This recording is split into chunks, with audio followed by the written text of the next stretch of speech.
Give It To Me By acknowledge that we live and work on Gadigal land. We acknowledge the traditional custodians of this land and pay our respects to elders past and present. Sovereignty was never ceded. You're looking for a fight, but I'm going to offer you love. You watch the walls come down. You know, people who are very gay or very straight don't do that. It's like seeing an ambidextrous person using their right hand and calling them a liar. You just sound dumb. This is Give It To Me Bi, the podcast where we talk about anything and everything from a bi plus perspective. I'm Chad Barnier. And I'm Steve Spencer. Together, we're diving into the real stories, the challenges, and the celebrations of the bi plus community. We are here to learn together and, of course, to laugh together. From personal journeys to cultural moments, we are here to amplify a bi plus point of view and spark conversations that matter. So, whether you're bi, pan, queer, or just curious, join us as we explore the world of bi plus experiences. Now, let us give it to you by. What up, Steve? Hey, Chadney. I'm not starting with the what up. Well, you just did. And did. I would like the listeners to know that my pet name for you is Chadney Spears. Chadney Spears? I love that. Where do you think I got Chadney from? I don't know. I've never heard Chadney Spears. That's great.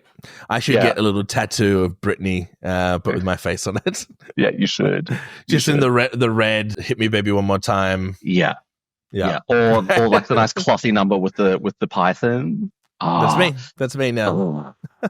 I am going to AI the shit out of that. I'm going to get Midjourney to create some disgusting images of me as Britney Spears. Welcome, everybody. Welcome to a new episode of Give It To Me Bi. It is us. It is your bi daddies. Zaddies. I was going to say coming at you live, but it's actually so unlive. We're recording this in the past. As you all know, I'll be coming back bronzed and beautified and relaxed from Byron Bay. How many more B words can I throw in there? Bronzed, beautified, behooved. Bisexual from Byron Bay. That reminds me of the Simpsons episode where Homer invites people over for a barbecue, and on the invite it says BYOBB. The extra B is for bring your own drinks. And the B had two B's, and then it says that extra B was a spelling mistake. The amount of, and if you've ever been invited to an event at like my house or something, I will always do a BYOBB joke, and no one ever gets it. Or people are just like, bareback? Bring your own bareback. And just being walking into the room, like, anyone need anything? Prep, condoms? No condom. BYOBB. Stay safe, love ya. I'm a cool mom. Has everyone got their double vaccinations for monkeypox? Wow, you just shilling the monkeypox vax at your bi-coven parties. You know what? I'm here so that people can have healthy, happy sex lives. So hell yeah, get the vaccination. Have we spoken about the coven on the podcast? I don't think we have. Oh, yes. The Sydney Bisexual Coven. That is the coven, the witchy coven. What is the coven? So witchy. It's just a bunch of active bisexuals in Sydney who just love hanging out and What does active mean? How do you define active bisexual? Practicing. No. Practicing. No, we don't play that game. You know what? To be honest with you, people that don't mind sitting around talking about bisexuality. Yeah. Honestly, 99% of my day is spent worrying about everything else. And I get to have these wonderful times where I get to talk about bisexuality. You probably understand this, Chad. But we also talk about other things. Such as today's topic, bisexuality. We take a break from our previously programmed and scheduled bisexuality to talk about bisexuality. You've put together a wonderful agenda for us. What are we talking about? Yeah, sorry, listeners. Steve got control of the wheel today, so we're going on a bit of a ride. We love a Steve. I was going to say we love a Steve ride, but that's probably not an appropriate thing to say. Daddy Chad left the keys out, and I got a hold of them. So today, I've been having a lot of brain farts recently. I'm not sure if anyone else gets this, but okay, it's probably like my overstimulated mind. But I have conversations with, I really sound crazy now. I have conversations with myself of how would I respond to different situations if someone were to say something to me? Oh, totally. That's not unique to you. I have that all the time. That kind of Okay, good. rehearsal of like, okay, if someone said this thing to me or maybe I've had that conversation already and I didn't nail it, what would I say next time? Yeah.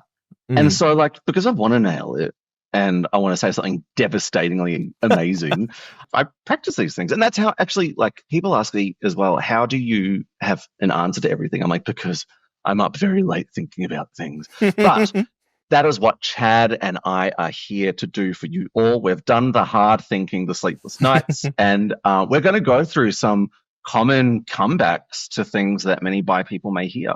And we'll also be covering 10 surprising things about being bi, because there are always surprises, some pleasant, some less pleasant, but, you know, there's actually some really cool takeaways here.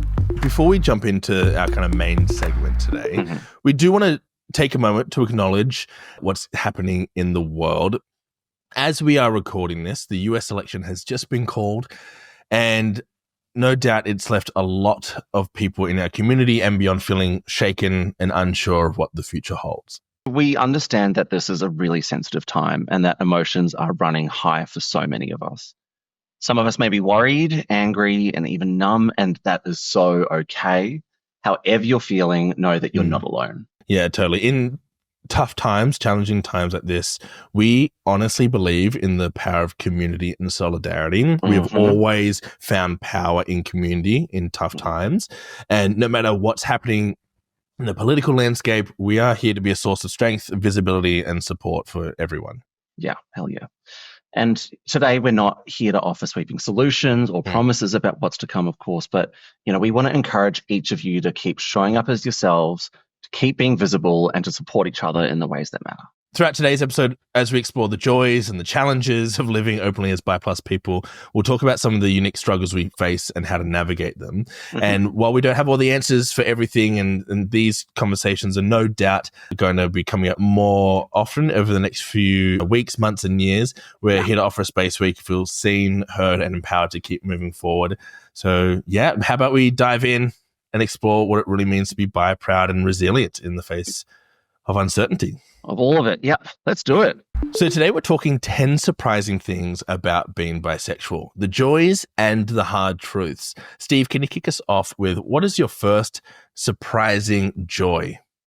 I'll tell you what, the life hack that I wish I knew before is the joy of dating other bi people. There's just something uniquely comforting and joyful about being with someone who shares similar experiences as you do. You can almost always sidestep all of the problems that you might encounter, not always encounter, but might encounter dating people of different sexualities, which is a common experience for bi people. So awesome life hack. Yeah, I think what's special about it is no doubt when you're dating anybody, you're going to share some kind of connection.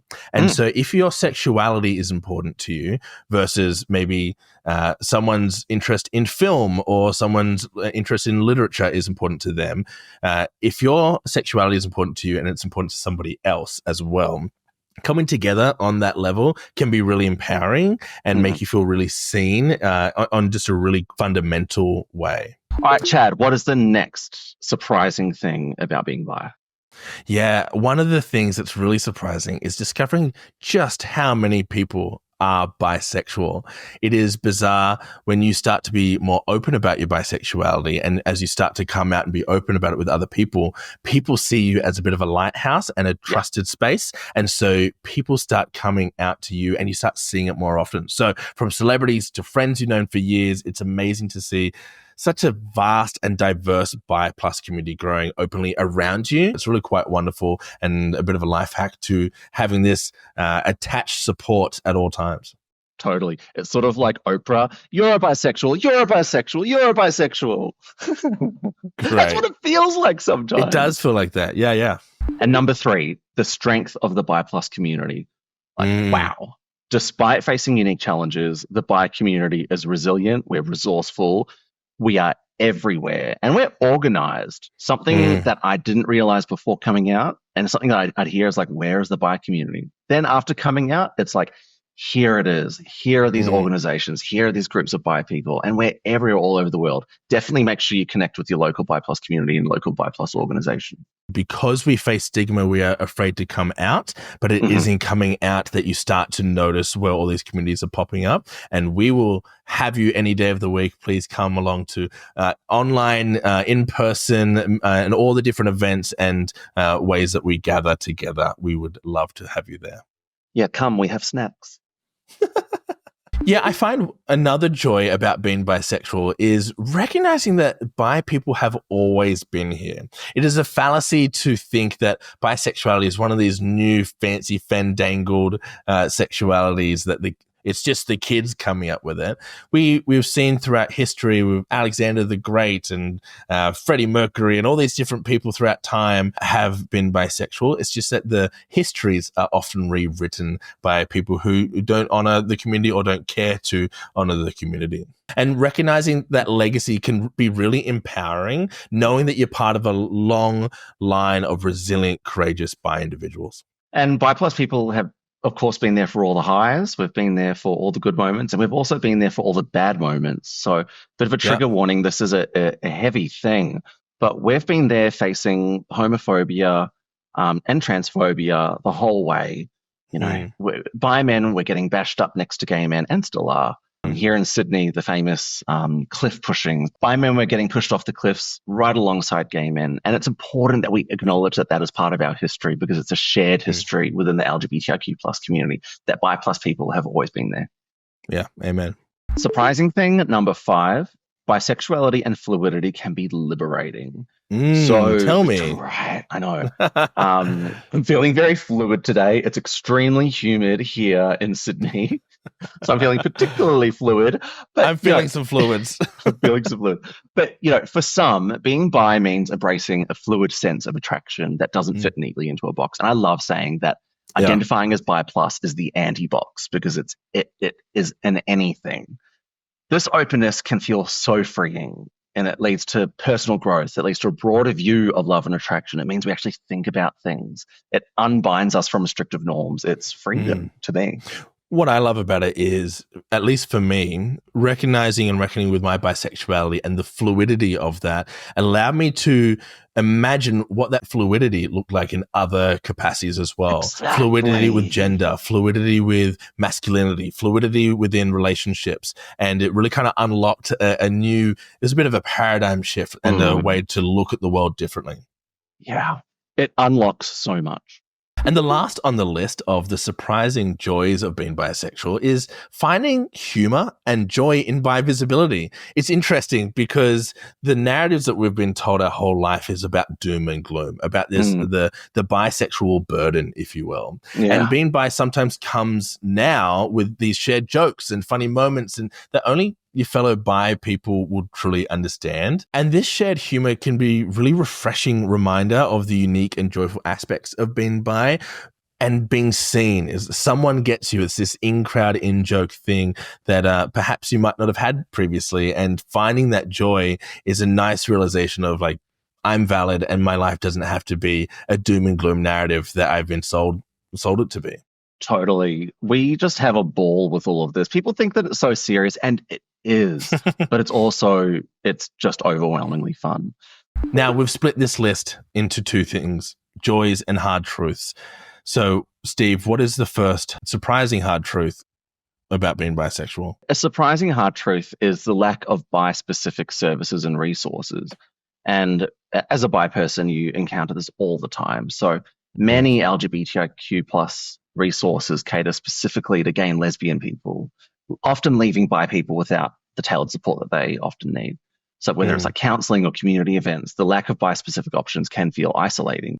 And that's not without acknowledging that our gay and lesbian siblings are also getting crumbs, right? The services available to any queer community is dire, but bi-specific services are so few and far between. Another surprising hard truth about being bisexual is the real lived experience of discrimination that is specific to the bisexual experience. So as queer people, a lot of us experience discrimination, and we are often lumped in with homophobia, etc. However, our community has experienced very unique and specific discrimination. And even here in New South Wales, we have an anti-discrimination law that doesn't protect bisexual people, but does protect our gay and lesbian siblings. So it is real, and it is enshrined in law and legal protections or unprotections. So that was surprising to learn. And it's only when you are really actively involved you hear about these things. There's a lot of people in the bi+ community that would have no clue about these things until they were unfortunate enough to experience it themselves.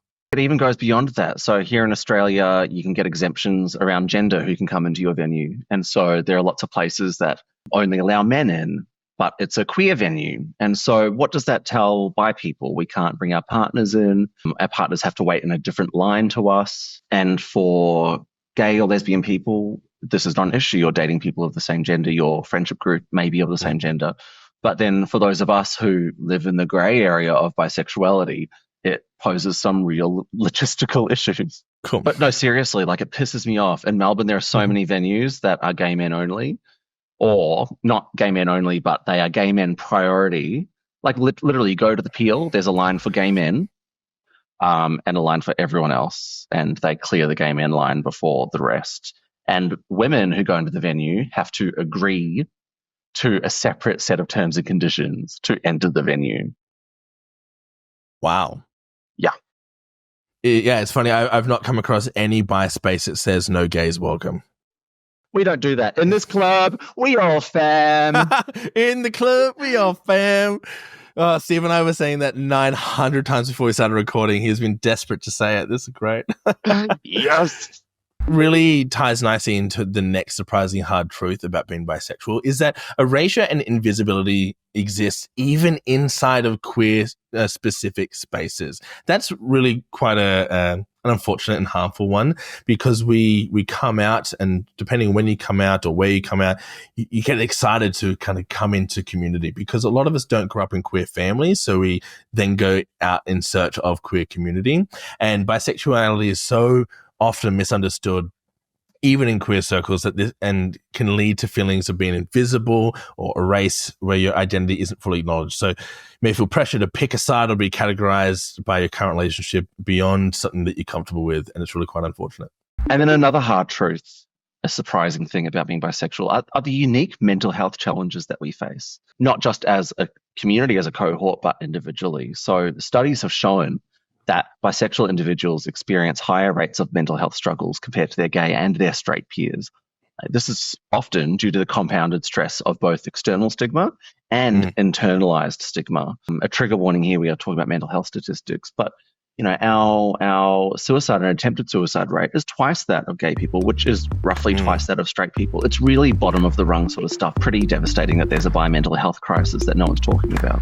For listeners who know that we like to kind of just have a bit of a convo often and kind of go off on tangents, we're experimenting this episode. Tangents? Right? No. Yeah. So we're experimenting because what we are seeing is that the impact that a social post can have about these topics, which is really quite powerful. And if a social post can bring people into the fold of our advocacy work, our conversations that we have, that's wonderful.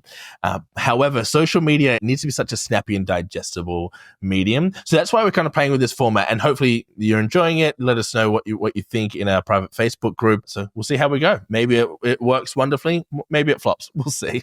So the next segment that we're talking about is comebacks to common things heard by bi people. Oh. And so this is something that, like Steve was saying at the top of the episode, something that maybe you've had this conversation and you didn't nail the response and you want to come a little bit more prepared next time. Or maybe you just pontificating on, I've heard this shitty thing that people say, and I'd just love to be a little bit more thoughtful or a little bit more pre-planned in my response of when people talk about this thing. And that's the only reason why Steve and I are good at some of these conversations, because we just have them a lot.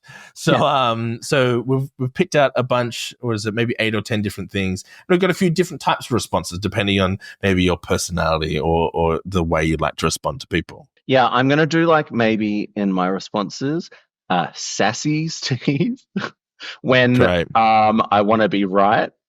And then like thoughtful Steve, where I want to be happy. And I always choose the happy one because my ego's not big enough to want to be right all the time. You want to bring people on the journey at the end of the day, right? We're here to change hearts and minds. Absolutely. Steve and I talk about this a lot. Is like, is it about being right or is it about being effective? Because you can be right every day of the week and make someone hate your cause. Yeah. And really what we want to do, as well as helping people live in their truth, is have people be great allies and understand the experience of bisexual people. So yeah, these responses are kind of crafted in a way to not alienate, not turn people into villains, right? Yeah. It's so easy to turn someone into a villain when they don't understand and they're asking a question, which is so hard because people are asking questions about your reality and dismissing your reality. Yeah. So we kind of take the point. A lot of the time, it's not always easy to do. No. Assuming the best, assuming that every single person honestly is asking that question, even if you know it's not an honest, genuine, thoughtful question. It's always good to answer it as if it was. And if someone else wants to kind of rise to a challenge and try and challenge you, you don't have to challenge them back. You can go, cool, well, I've said what I need to say. I'll let you seem hysterical and ridiculous. That's fine. But here's what I've had to say. So yeah, totally. Yeah. If they're trying to say something deliberately mean and they're trying to get a response out of me, I'm not going to make their day by giving them an angry response. Heck no, I'm going to kill them with kindness. They're not going to get through. Killing with kindness is honestly such a good tactic. It's hard, but like it's so just watch effective. Their brain frizzle when they're like, why aren't they angry? And I'm like, Steve, what is one of the common things heard by bi people? I could never date a bi person. That's just too much competition.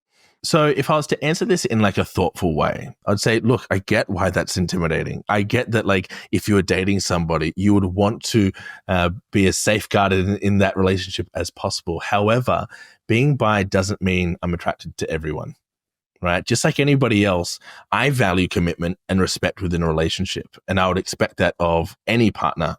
Absolutely. And sort of my response there is pretty simple. It's like, well, there's competition regardless on the dating scene. And it's about how secure you feel, really, especially when in a relationship. And within a relationship, for me, the people that love me know that I love them, and I just make sure that they know it. Gender is just one of thousands of things to consider when forming an attraction for anybody. And it's actually one of the least substantial for a lot of people. And so the availability of attraction doesn't equal attraction. We like people regardless of their gender. Are you a nice person? Yeah. Are you a kind person? Are you hot? Do we have a good chat? Yeah, exactly. Gender's not even on my radar. And so when people say, like, it's a competition, I'm like, I'm not playing that game. It's about the connection. One of the other things that bisexual people hear from a lot of people is, oh, so you'd sleep with anyone? Whoa. Definitely not. I'm already tired from liking just a few people, babe. Who's got the time? I think another answer that I like to that comment is attraction is not a free-for-all. Bisexuality is about openness to attraction, not lack of discernment. Another common one that many bi people might hear is, oh, you're bi, but I've never seen you with this gender before. Bisexuality isn't about keeping score, and it's also not about your experience, right? So you can be bisexual and never have an intimate physical relationship with anybody from day zero to day a billion, right? Orientation isn't defined by past relationships. It's about the potential for attraction and not a requirement to date a specific number of genders. Recently, I saw a response on social media that I loved. It's like seeing an ambidextrous person using their right hand and calling them a liar. You just sound dumb. Yeah. It's like, what do you mean? I get the opposite of this almost. I get on the flip side, I'll have people say, like, oh, I've seen you with guys and girls and non-binary people. Actually, people usually aren't that clued on. They'll usually just say guys and girls. Like, oh, you're actually bisexual, not like the other people. And I get really, really angry with them when they say that sort of stuff, because it's like, well, I was one of those people once. It's not at all about who you're sleeping with. It's not at all about a scorecard. It's about how someone feels. If you're gay, you probably knew you were gay before you slept with anyone. If you're straight, you probably knew you were straight before you slept with anyone. It's who you are. It's how you feel, how you experience the world. When someone asks this question, what if we were to take this question to its reasonable conclusion? I've never seen you with X gender before. So if a gay person, if you've never seen them with somebody of the same sex, do we default them to straight? Like, what is the reasonable or asexual, default to, right? Yeah. So what is the reasonable sexuality to assume of somebody? If there's a straight person and you've never seen them with someone of the opposite or different gender, do you assume them to be gay? Like, I would doubt that is somebody's assumption. So what is the reasonable default here? And I would say that there isn't a reasonable default. So therefore, somebody declaring their sexuality is the right sexuality for them. Simple. Case closed. Steve, you say you're bisexual, but isn't bisexuality transphobic? No, ma'am. No, ma'am. No, ma'am. Yeah, big fat no. That's a Drag Race reference for everyone. No, bisexuality has always been trans inclusive. We can look at the Bi Manifesto, and when I'm faced with that sort of question, I'll just say, that's a misunderstanding. It genuinely is. Bisexuality includes the attraction to people of multiple genders. It's never been just about men and women. The bi and bisexual stands for hetero and homo. It's bisexuality, two sexualities, not by gender attraction. So we experience the full spectrum of being attracted to people of the same gender and of different genders, inclusive of all genders. And it's interesting. I always get a bit of a giggle out of this question because I think of the massive cohort of people I know who are both bisexual and trans. There's a huge crossover Venn diagram of both of those identifications. And so when someone asks that question, I have a giggle and think, should I alert people to their own self-hatred? That got something to let you know. Oh my gosh, did you know that? Shout out to our trans and non-binary bi babes. Absolutely. I totally understand where this question comes from, though, right? It comes from people who aren't engaging in this community often. So why would they have a different thought that bi means two, and their current understanding of two is male, female? So like it totally makes sense why you'd ask this question. No hate on anyone who thinks this way, but it is the wrong math. Right. Yeah, so you've got the question right, but the math is wrong. So yeah, it's just a little shift of perspective can help you understand. And some people are going to say like, oh, you're redefining it. But no. In the 1940s, the Kinsey scale defined bisexuality as two forms of sexuality. They don't mention gender at all in that. And so we go back to the 40s, go back to the Bi Manifesto a couple of decades ago, and it all explicitly says that bisexuality is not transphobic. Even if it didn't, that's what the community identifies it as now. Yeah. And so let's honor that. So, Chad, you got this podcast. Why do you have to tell everybody that you're bi? Why is it such a big deal? I honestly love this question because I get it. Like, why are we talking about it? Totally. Right? There's a few reasons, and we'll probably discuss a few in our different answers, but visibility is important for breaking down stigma and stereotypes, and being open about my identity helps create acceptance for others and myself. It is also not an assumed identity for anybody, right? Some people might assume that you are gay, or that you are a lesbian, or that you are straight. Almost nobody assumes that you are bisexual. So when you enter a room, so much of your identity walks in with you, and some of those things are left at the door. You walk in, I see you are a tall person, you're a short person, you are a muscular person if Steve walks in the room. And some of those things in the context of our relationship will be appropriate. Some things won't be appropriate. And I am rarely walking into rooms shouting I'm bisexual, but in certain scenarios and contexts and rooms of people, I am, because for that context in that room of people, it is important for me to provide that context about our lived experience and then perhaps our shared or our differing lived experience. It's all back to the bi lighthouse that we know and love. I've heard from people that the idea of labels divides us, right? And I can understand how people might see that, like, oh, you're creating divisions.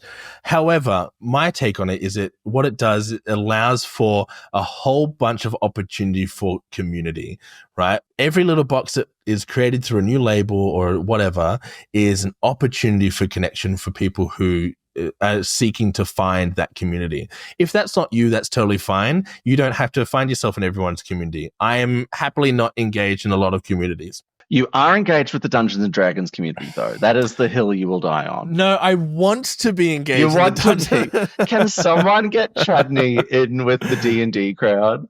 Yes, please. But, like, labels are just descriptions. Descriptions are just language. And we don't communicate in grunts. We use our words. And this is just another form of language.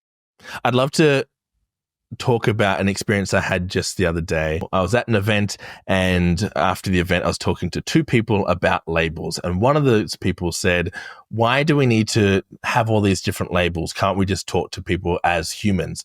Which that is the utopia we're all striving for, trust and believe. However, I use that example of sometimes your particular identities walk in the room with you, and sometimes they don't. The two people I was talking to, one was a very tall man and one was a shorter woman. And I said, if I needed something off of the top shelf of this thing over here, I would, because of the context I have in front of me, ask this gentleman here to reach for it. And the other person who was asking, why do we need labels, then said, but wait, you don't know that I'm great at heights and that I actually have my lift license and I could easily get that thing for you if given the chance. And I said, I think you've just nailed it. Is that you just self-identified as somebody with the capability, the capacity, and the identification of someone with a lift license. And it's no different to another scenario. Maybe my bisexuality can't get something off the shelf for me. It does open other boxes and other doors in other scenarios. And that's why we use labels. Steve, you're talking about bisexuality a lot, but I just think personally that it's inappropriate to talk about sex in public. Why do you always have to make everything about sex? Look, it's interesting because talking about bisexuality is about visibility. It's not about sex. It's not about what we do behind closed doors, as a lot of people say. It's not about who we're sleeping with. It is a whole experience. And, we talk about the way that bisexuality impacts so many parts of our life, our health, our social interactions, legal protections, all sorts of things. If it was just about sex, we wouldn't have any of that. Bisexuality is so much more than that. It's just a shame that that word sex is in the word, which is why sometimes in sort of contexts, we can just use the word bi because it sort of takes that out of it. Some people really earnestly are asking that question. They want to understand why is it important to ask this, because there is the belief that it is intrinsically tied to sexual activity, and it's not, right? Bisexuality actually doesn't have anything to do with sexual acts. It can, but it isn't intrinsic to the identification.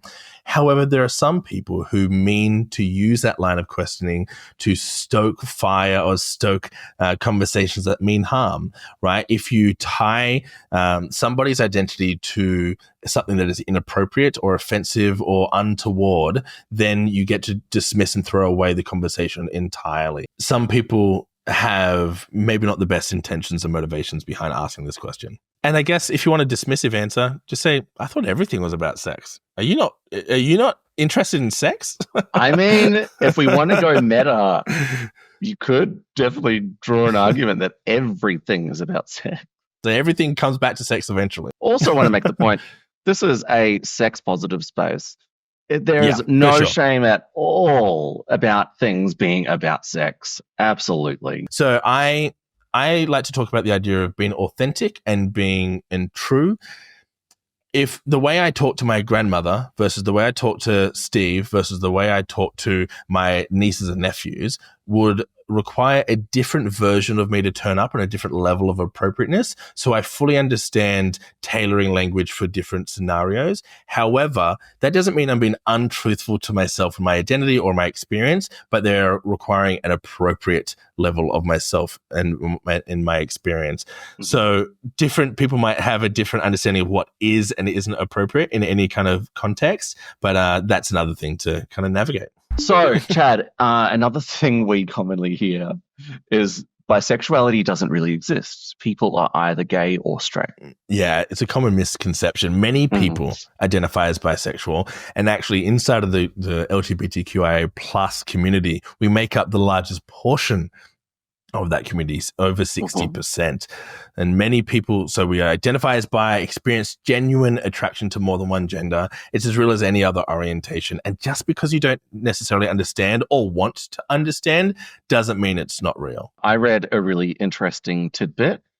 Over 1,500 known species, exhibit same-sex behavior, though almost never exclusively. In other words, bisexual behavior. It's very common in the animal kingdom. We are animals. Bisexuality is just so normal and common. Even not that long ago, several years ago, they were still doing research on bi people, like analyzing their brain waves, showing them porn to see if they could prove bisexuality. They weren't just analyzing their brainwaves. They had a device that they strapped to people's penises and showed them porn to test whether or not they got erect or had movements there. It was quite inhumane kind of research. Yeah, that's wild. Yeah, look, another thing that people say when they're discussing bisexuality is that you're just doing this for attention. What do you say to that one, Steve? I say, hell yeah, I am. I'm talking about this for attention because I'm bringing attention to something really important. But my bisexuality, hell no, that's so private, really. It's just who I am. It's what I do. It's the interactions I have with myself, the people I love, and the world. And that's between me and all of them and none of you. Yeah, and I guess for many of us, being open about our orientation is about being honest, not about getting attention. It's often about finding community and breaking down stigma. But I also ask this in rebuttal is, what if it was for attention? Would that make it invalid, right? We are people who are seeking the friendship, relationships, and validation of others. That is all done through attention, and attention is the currency that we all live in and breathe every single day. We are social beings. Does attention make something not valid? I would say it doesn't. And there are also so many better ways to get attention. Totally. and if I really wanted attention, would I be picking something that was imbued with so much vitriol and stigma and hate? There are plenty of ways to get attention that would make me celebrated, right? That I would pick something a little bit easier. But also, like, thinking about doing it for attention, it's like, okay, so the sole reason is for attention. So you're forcing yourself to, say, have sex with people of multiple genders. But, people who are very gay or very straight don't do that. Even if you're doing it for attention and you're able to, bring yourself to do that, that's pretty bi. Isn't hilarious. It? Yeah. It's just funny to actually think that through of like, you think that I'm either straight or gay and doing the bi thing for attention is actually a really funny thought experiment that I am out there. I'm going on the apps, I'm dating, I'm hooking up with, or I'm engaging in community, or I'm having a podcast to pretend that I'm bisexual to get attention. It feels like a lot of effort and a lot of really bizarre personal experiences to have to go through just to say I'm bi. That's way too much admin. That's way too much admin. It's a lot of admin. Yeah, no, I'm not here for it. Well, that brings us to the end of our comebacks to common things heard by bi people. I hope that these have been really helpful. And, even if you don't copy us word by word, use the language that works well for you, and think about the way that we've structured as well. So in a lot of them, you sort of acknowledge the person's experiences or fears or misconceptions. Bring in your own personal experiences. We even bring in some facts, some history, and bring all of that context in. I find the most effective thing you can do in any kind of conversation is seek to understand, right? Yeah. someone's saying you're only doing this for attention or whatever it might be, I'm trying to understand where they're coming from first, because their version of what attention is, or their version of transphobic, or their version of what gender means could just be different to yours. And it's just about a clarification. And maybe they're not being vitriolic or hateful. Maybe it's just an honest misunderstanding, or someone is just curious. And that's a really wonderful thing to discover before you start responding.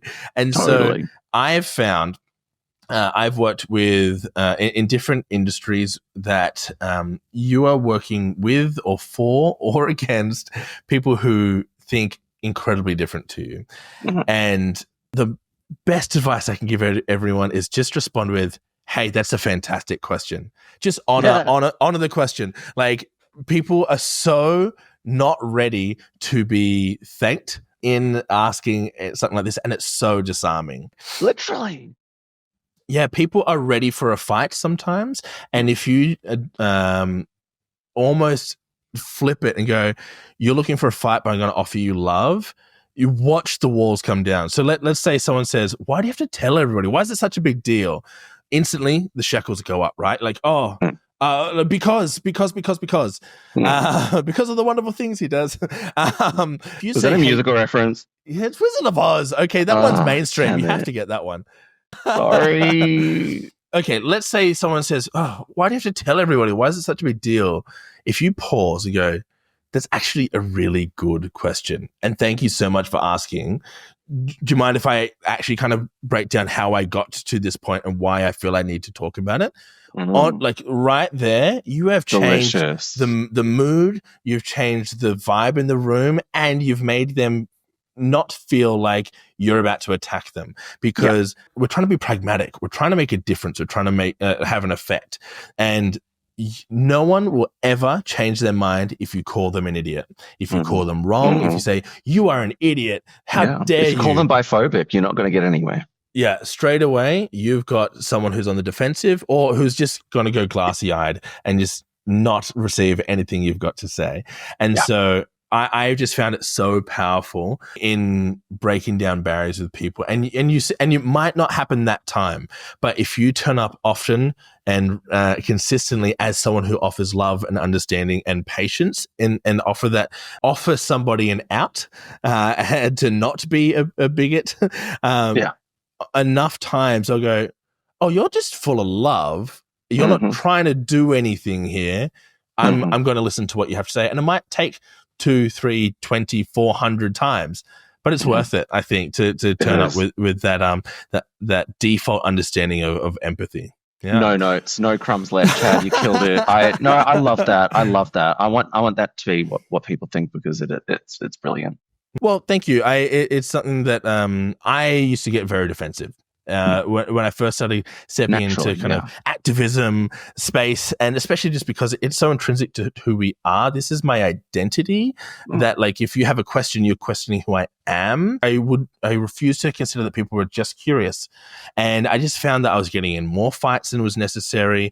I wasn't being effective. People weren't changing their mind. People weren't understanding my experience.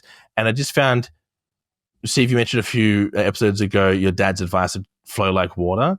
I just found it just allowed for this more natural conversation of care, and I just was able to get into people's worlds a little bit more and ask more questions than you try and answer, right? If someone says, I could never date a bi person, that's too much competition.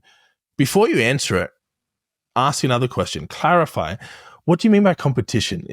Why does that make you scared? Why does that make you uncomfortable? Or is it about bi people specifically? Like, what's your understanding of bi people? And so clarifying questions can really unlock your next thing that you might say as well. And so, yeah, I think turning up not ready for a fight is the best thing to do. It's very effective. Trust and believe. Brilliant. But thank you so much for listening and getting to the end of this one. This is obviously a bit of an experiment episode for us, trying to see if we can do, some of those more buzzy kind of takeaways for social media. And tell us, was this a good episode? Do you like it? Did you engage with it? Does it feel a bit disconnected? We are also open to that kind of that feedback as well. If you have feedback, hit us up in the private Facebook group. We'll link in the show notes. this podcast is for you guys, and so we want to make sure it's the best content as possible for you. Steve, how do you feel? Ready and willing. Ready and willing for what? I don't know. That's for you to guess. Right. We're going to cliffhanger what Steve is willing to do and is ready for. No, I am feeling well prepared to encounter these sorts of situations. Not just these exact questions, but you've given us such amazing frameworks to approach these. Wonderful. Wonderful. Thank you, everybody. Please, if I could plug anything, come and join us on the Facebook group. It's good fun. We have great chats and just wonderful, wonderful people are in there. If you're looking for community, we now have a global community. There's people from all around the world popping in there and sharing their experiences and sharing memes. That's always a fun chat, is all the stupid things we share in there. So I would love to see the details on the website and in the show notes. And we'll see you next time. And one quick shout out to Maine and Mara. Oh, yes.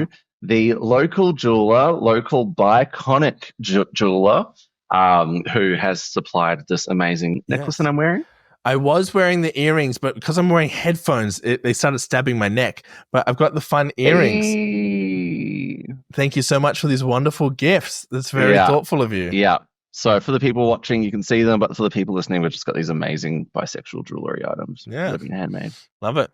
Awesome. Thanks, everyone. I hope you enjoyed the episode. Can't wait to see you all next week. See you next week. Love yous.